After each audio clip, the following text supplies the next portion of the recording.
The hum of the ventilation system was the only sound in the room, a low, constant vibration that filled the silence like a heartbeat trapped in the walls. Richard Hale stood beneath the cold glare of fluorescent lights, his reflection bending across the polished steel of the embalming table. He had done this hundreds of times before. The ritual, the preparation, the quiet conversation with the dead that no one ever admits to having. But tonight felt different. Maybe it was the air, thicker somehow. Maybe it was the faint, lingering warmth of the body lying before him. He glanced at the tag on her wrist. Emily Carter, 41. Cause of death, cardiac arrest. Pronounced dead at St. Luke's Hospital at 9:17 p.m. Richard's hands moved with the steady rhythm of experience. He had learned long ago to separate the act from the emotion. Embalming wasn't about grief. It was about preservation, about giving families one last peaceful image to hold on to. But as he began to prepare Emily's body, a thought crept through his mind like a shadow. She doesn't look gone. Her skin wasn't as pale as it should have been. There was still a faint blush under her nails, a softness around her lips. He tried to shake the thought away. Bodies often deceive the eye. The warmth could linger. The color could remain. Science had an explanation for everything, or so he believed. He adjusted the light above her, its sterile beam slicing through the dim room. Outside, snow was falling against the windows, soft and soundless. He began his work, inserting the arterial tube into the femoral artery, preparing to circulate the preserving fluid that would keep her from decay. Everything was routine, until it wasn't. It started as a flicker, a subtle tremor in her hand, so small he thought it was his imagination. But then it happened again. A twitch, deliberate and undeniable. Richard froze. His heart thudded against his ribs as his eyes locked on her fingers. No, he whispered to himself. That's just reflex, nerve response. It happens. He'd seen it before, faint, harmless spasms after death. But what came next was not a spasm. The sound that filled the room was faint, a sigh, almost human. He took a step back, his breath catching in his throat. And then everything changed. Emily's chest rose just slightly as if drawing in air. Richard's world stopped. The hum of the lights vanished, the weight of silence pressing against his ears. For a moment he couldn't move, couldn't think, couldn't breathe. This can't be real, he murmured. He leaned closer, his gloved hands trembling, searching for the pulse he knew wouldn't be there. But there it was. Weak, erratic, but there. A heartbeat. A faint rhythm beneath her cold skin. Richard stumbled backward, his body shaking, his mind rejecting the impossible.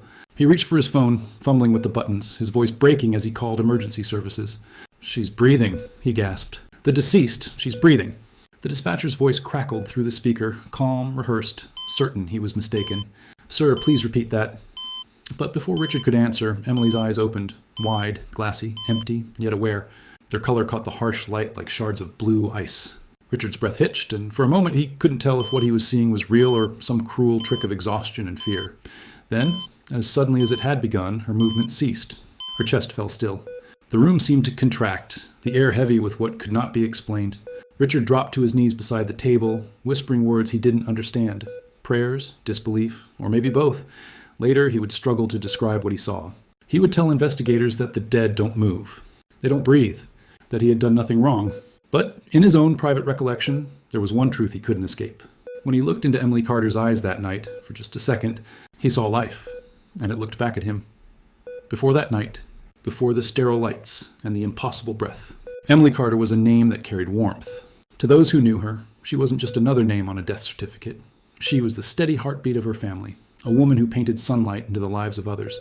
Richard remembered the moment he learned more about her, when her husband Michael walked into the funeral home 2 days after the incident. His eyes were hollow, rimmed red with sleepless grief, but his voice trembled with gratitude as he said, "She made everything brighter. Even Mondays." That sentence stayed with Richard more than anything else. Emily was an art teacher at a small elementary school in Columbus, Ohio. Her students described her as the lady who could turn a mistake into a masterpiece. She believed that art wasn't about perfection, it was about emotion. Every Christmas, she'd paint handmade cards for her students, signing them with swirls of color that reflected her joy for life. To her 2 young daughters, Lily and Grace, she was simply Mommy who smells like paint and vanilla. She wasn't extraordinary in the way history books remember people, but she was unforgettable to those around her. The day she died began like any other, quiet, ordinary, deceptively normal. She had stayed late at school, finishing a mural her students had started. Her husband remembered her coming home exhausted, smiling faintly as she served dinner, humming under her breath to a tune only she knew. Then, without warning, she pressed her hand to her chest, gasped once, and collapsed. Michael caught her before she hit the floor, shouting for their daughters to call 911. Paramedics worked on her for nearly half an hour, shocking her heart again and again, but nothing brought her back. At 9:17 p.m., doctors at St. Luke's Hospital declared her dead. The hospital staff noted that her skin retained a faint warmth longer than expected, but in emergency medicine, that wasn't unusual. The family was told her body would be released for preparation the next morning. That's when she was sent to Richard Hale's funeral home, where just hours later, everything that science had confirmed would unravel. Richard would later describe his first impression of Emily's body as unsettlingly peaceful. Her hands were soft, her face serene, like someone lost in a deep sleep rather than death. Sometimes you can feel when a room's wrong, Richard would say in his quiet narration. Not evil, not haunted, just wrong. Like the air knows something you don't. In interviews woven through this part of the story, Emily's husband speaks softly to the camera. When I saw her at the hospital, she still looked alive. I even whispered in her ear, just in case. Told her I'd wait for her. That if there was a way back, I'd be here. He never imagined she might have heard him. The embalming room was quiet, the kind of silence that only comes after midnight. The hum of the ventilation fan, the faint ticking of a wall clock, and Richard Hale's measured breathing were the only sounds that filled the space. He'd done this hundreds of times before. Methodical, clinical, respectful. To him, embalming wasn't just a task. It was ritual. It was closure. But that night, as he prepared the instruments, something in the air felt heavier than usual, as though the room itself were holding its breath. Emily Carter lay before him, her skin pale under the fluorescent light. He adjusted her head gently, murmuring to himself, a habit he'd picked up over the years. You did good, Miss Carter. We'll take care of you now. He attached the arterial tube, ready to begin the injection that would preserve her body for the funeral. It was muscle memory, routine, precise, detached. But as the first drops of embalming fluid began to flow, Richard noticed something impossible, a faint twitch.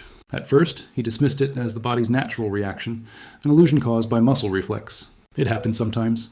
But then came another, sharper, deliberate. He froze. His gloved hands trembled. The tube in his hand slipped slightly as his eyes locked on her fingers. They moved again, a subtle, unmistakable tremor. His heart pounded in his ears. No, he whispered, stepping closer. That can't be. And then it happened. Emily's chest, still lifeless for more than 12 hours, rose.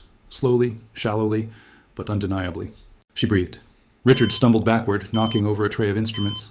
He fumbled for the stethoscope, pressing it to her chest with shaking hands. Nothing. Then again, a faint flutter, a single heartbeat like an echo from another world. His voice broke as he reached for the phone, dialing 911. This is Richard Hale from Silverbrook Funeral Home, he said, his words frantic. She's alive. The woman you brought in. She's breathing. The dispatcher hesitated. Oh, sir, can you repeat that? I said she's breathing, he shouted, his voice cracking. Within minutes, sirens filled the night. Paramedics rushed into the embalming room, disbelief etched on their faces. Richard watched as they surrounded her, calling for equipment, shouting readings.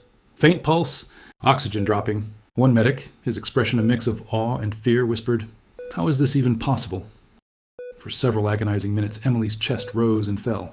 The heart monitor flickered to life, tracing erratic spikes across the screen.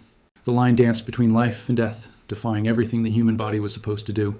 Richard stood in stunned silence, his mind fighting to reconcile what he was seeing. It was like the room forgot what death meant, he would later recall.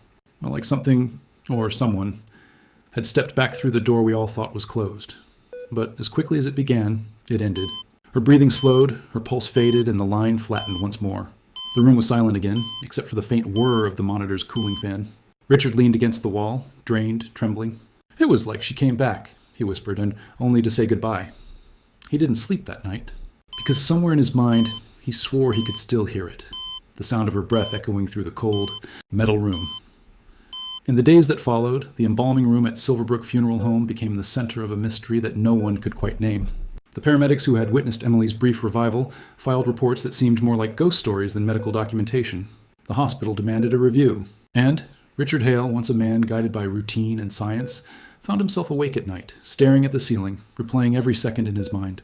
He kept asking himself one question. How could a dead woman breathe? He met with the medical examiner the next morning, a sharp, skeptical man named Dr. Alan Reeves. The conversation was clinical, but Richard could sense the disbelief beneath his calm tone. Reeves suggested what the medical journals called Lazarus syndrome, a phenomenon where the heart spontaneously restarts after failed resuscitation. It was rare, but not unheard of. Sometimes, Reeves explained, trapped air in the chest cavity or delayed drug reactions can cause a temporary restart of cardiac activity. Richard listened, nodding, but the explanation didn't fit. But she was cold, he said quietly. She'd been declared dead for 12 hours. I'd started the embalming process. Reeves frowned. That shouldn't be possible. The embalming fluid, a chemical mixture designed to halt all biological function, would have immediately begun to destroy living tissue. Once introduced into the bloodstream, revival wasn't just improbable, it was biologically impossible.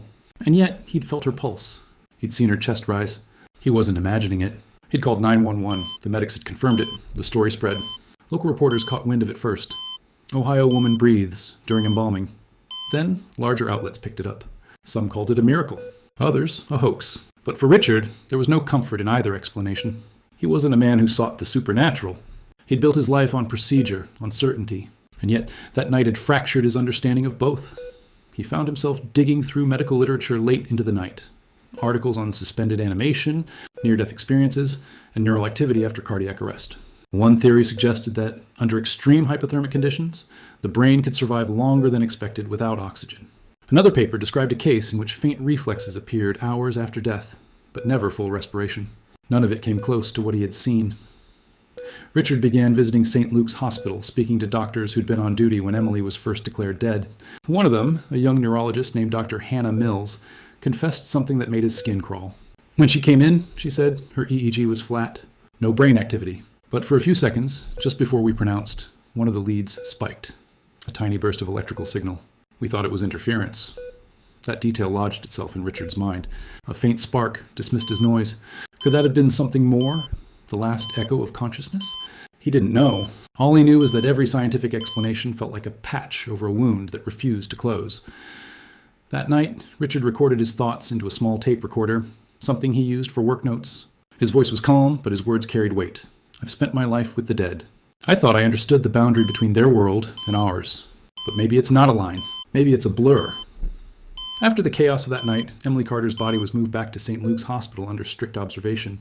Richard Hale followed the ambulance there, unable to shake the feeling that he was crossing into territory no living person was meant to understand. Inside the ICU, a small team of doctors and nurses gathered around Emily's bed, attaching monitors and recording every flicker of electrical activity that pulsed through her body. The sterile air was thick with disbelief. No one dared call it a resurrection. Not yet. For several hours, faint signs of life lingered. Tiny blips of electrical activity registered on her EEG, erratic but undeniably present. Her skin, once pale and lifeless, carried a faint warmth. The machines around her whispered a rhythm that kept everyone on edge. Not quite life, but not silence either. Richard stood in the hallway, unable to step inside the room. He wasn't family, wasn't a doctor, yet somehow he felt connected to her story in a way he couldn't explain. Emily's husband, David, sat by her bedside, his hands clasped around hers. Their 2 daughters stood beside him, too young to fully understand what had happened, but old enough to know that something extraordinary and terrifying had taken place. Richard watched as David leaned forward, whispering something to her. Later, he would remember the words clearly. If you came back just to tell us you're all right, it's enough. The hours dragged on, heavy with anticipation. Every breath Emily took felt like a miracle, every pause like a threat. Nurses checked her vitals in quiet disbelief, glancing at each other with the kind of looks reserved for moments that defy logic. One of them, voice trembling, whispered, "It's like she's trying to hold on." But as dawn crept through the hospital blinds, the change came. Her breathing slowed. The blips on the monitor weakened. The line steadied into stillness. A single tone filled the room. Long, unwavering final. David's head fell into his hands. The nurses bowed their heads. And Richard, standing just beyond the doorway, felt tears he hadn't expected sting his eyes. He didn't know why her brief return mattered so much to him. A man who spent his days with the dead, who was supposed to be immune to loss. But it did. It felt like she had crossed back over, not out of confusion or pain, but with purpose. Like she needed to finish something, to bring peace where chaos had followed. Later, as her body was prepared once more, Richard whispered quietly to himself, maybe she wasn't fighting to live again. Maybe she just needed to say goodbye. And in that moment, the embalming room didn't feel like a place of endings anymore. It felt like a threshold. Fragile, uncertain, but alive with something he would never again try to explain. The story spread faster than Richard Hale could comprehend. Within 24 hours, the quiet town of Silverbrook became the focus of national headlines. Reporters swarmed the funeral home, cameras flashing against its pale brick walls, news vans parked along the street where silence had once reigned. Headlines screamed across screens, "Ohio woman comes back to life during embalming." Some called it divine intervention. Others branded it medical negligence. But for Richard, it wasn't about fame or failure. It was about truth. And truth, he was learning, could be far more complicated than fact. He avoided interviews for days, locking himself inside the embalming room where it had all happened. Every surface gleamed as it always did, cold, stainless steel, immaculately clean. Yet no amount of scrubbing could erase the memory of Emily's faint gasp or the sound of her heartbeat flickering back to life. He kept hearing it, even when the room was silent. At night, he'd sit in the corner, staring at the table, asking himself the same question: what if I'd done something wrong? Eventually, curiosity replaced fear. Scientists, doctors, and even theologians began reaching out. Some wanted data, others wanted proof. A few came simply to witness the man who had watched the dead breathe. One neurologist from the University of Cincinnati, Dr. Helen Strauss, visited him personally. She brought along medical equipment and requested access to the autopsy reports. "You realize," she told him softly, "that what you saw shouldn't be possible, but that doesn't mean it didn't happen." Her words lingered. For the first time since that night, Richard allowed himself to speak freely. He described the warmth in Emily's skin, the tremor of her fingers, the faint rhythm under her ribs. Strauss listened carefully, her expression shifting between skepticism and awe. "The boundary between life and death," she said finally, "isn't a wall. It's a fog. Sometimes people step into it and then step back. Still, not everyone believed. Some accused Richard of fabrication. Online skeptics tore apart his credibility, suggesting stress, misinterpretation, or faulty equipment. Others accused the funeral home of seeking attention. He read the comments late at night, each one like a small cut. But beneath the doubt, there were messages from strangers, doctors, nurses, and families who had witnessed similar things but never spoken publicly. "You're not alone," one message read. "Oh, we've seen the dead breathe too." The noise from the world grew, but inside, Richard's focus narrowed. He began reading about death in ways he never had before. Not as a process, but as a passage. He visited a local pastor, not out of faith, but curiosity. The pastor, an older man with kind eyes, listened quietly, then said, "Maybe she wasn't meant to come back for us to understand. Maybe she came back for herself?" Richard nodded, but the words didn't bring peace. His narration turns quiet, reflective. "I used to think my work was about endings, preserving what's left, making death dignified. But that night, I realized something else. Maybe my job isn't about endings at all. Maybe it's about standing in that thin space between what we know and what we can never explain." He glanced around the room, the tools of his trade shining under the pale light. For the first time in 25 years, the embalmer who believed in nothing but science felt something stir within him. Not fear, not doubt, but wonder. Years later, the embalming room feels different. The metal tables are still polished, the instruments still aligned in perfect rows, but the silence carries a weight that Richard Hale can't quite name. The years have silvered his hair and slowed his movements. Yet every time he walks through that doorway, he feels her presence, not as a ghost, but as a question that has never left him. "I've seen every stage of death," he says quietly. "Every sign the body gives when life has ended.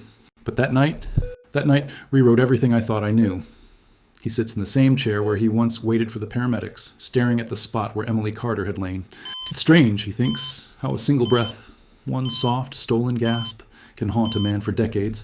Sometimes, late at night, when the ventilation hums through the room, he swears he hears it again, that fragile inhale, that whisper between worlds. He closes his eyes and listens, wondering if it's memory or something else entirely. The official records remain unchanged. Emily Carter's death certificate still lists 9:17 p.m. at St. Luke's Hospital. The brief revival is noted only as unexplained reflexive event. For the medical world, the case is closed. But for Richard, closure never came. Science tells us death is final, he reflects softly. That consciousness ends when the body stops. But if that's true, then what was I looking at? He keeps a single photograph of Emily tucked in the top drawer of his desk. A smiling woman in front of a classroom, surrounded by children's paintings. Sometimes, when he's alone, he takes it out and sets it beside his tools. It reminds him that the people he works on aren't just bodies. They're stories, memories, souls that once filled a space in the world. And, in rare moments, that thought feels heavier than any coffin he's ever carried. Over the years, others have asked him to retell the story. Reporters, students, even other embalmers. He always tells it the same way. Calm, factual, unembellished. Yet, when he reaches the part where Emily's eyes open, his voice always falters. Because no matter how many times I say it, he admits, part of me still doesn't believe it happened. He looks out the small window of the embalming room. Beyond it, the town of Silverbrook moves quietly, life carrying on, unaware of the mysteries hidden in its corners. "People think my work is about death," he says, his tone low and steady. "But it's really about the living, about understanding how fragile that thread is, how easily it frays." He pauses, eyes distant. "And maybe, once in a lifetime, you see something that reminds you that death isn't the wall we think it is. Maybe it's a door. And sometimes, it opens just long enough to let something through." The lights buzz overhead. The room settles back into silence. And somewhere between the steady hum of the air system and the beating of his own heart, Richard swears he hears it one last time. That faint, impossible sound of a woman remembering how to breathe.